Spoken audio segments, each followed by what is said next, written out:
In this video, I will show you how to connect Google Domain to Wix website.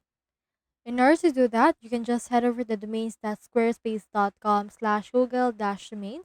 This because Squarespace has acquired all of Google's domains. So you can just start your search from here. So for example, let's put in here this domain that we want to purchase.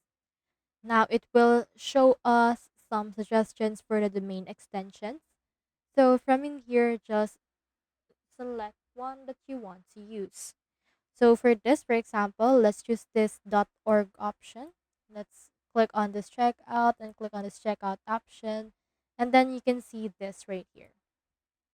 Now, what we can do is we can head over and then just check it out.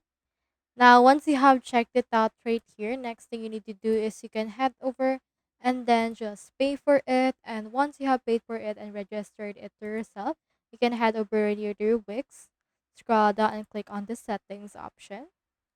And then from there, you should be able to find the domains. So just scroll down and here's the domain.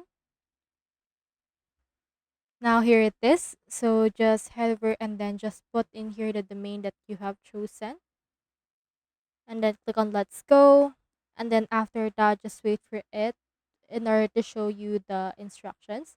So since I haven't purchased it yet, it will actually be able to show that it's available. But if you already purchased something that you already own, you can head over and then just follow the on-screen instructions in order to connect the two together.